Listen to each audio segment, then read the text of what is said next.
কিন্তু স্বর্গে একটা অসুবিধা আছে, সেই অসুবিধাটার জন্য আপনারাই বিচার করবেন যে আপনারা স্বর্গে যাবেন কিনা। স্বর্গে, সঞ্জয় বাবু, স্বর্গে একটা অসুবিধা আছে, সেটা হচ্ছে কি, যে যেই পরিমাণ আপনার ক্ষুধা লাগবে স্বর্গের দেবতারা এই পরিমাণ আপনাকে খেতে দেবে না। ওখানে সুন্দর সুন্দর পাকা ফল আছে, কিন্তু গাছের ডাল থেকে ছুটে আপনি খেতে পারবেন না। ক্ষুধার ঠেলায় আপনি জল খেতে যাবেন, ওই সরোবরে নদীতে যে স্রোতস্বিনী ধারা আছে, ওই জল আপনি হাতে উঠে খেতে পারবেন না।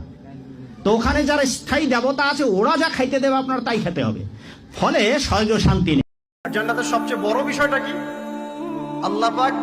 আল্লাহ পাককে আমরা এই চোখ দিয়ে দেখতে পারবো ইনশাআল্লাহ। জান্নাত মানে কি?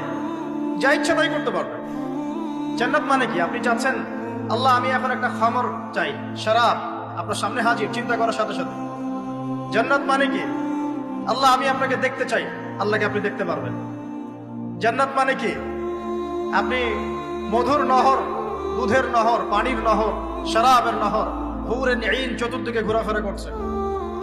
একজন নিম্নমানের জান্নাতি, মানে সবচেয়ে শেষের দিকে যারা জান্নাতে যাবে, তাদের সাথেই দুজন করে হুরে নিন, আহাল পরিবার তো আছেই, গিলমান পানপাত্র নিয়ে চারপাশে ঘোরাফেরা করবে। জান্নাত মানে কি? যেখানে যা ইচ্ছা তাই করা যাবে, বলার কেউ নাই, বাধা দেওয়ার কেউ নাই, সেখানে কোনো মৃত্যু নাই, সেখানে কোনো অহেতুক কথাবার্তাও নাই, কোনো গাল গল্প নাই, কোনো মিথ্যা নাই, কষ্টের ক্লেশ মাত্র নাই, থুতু ফেলতে হবে না।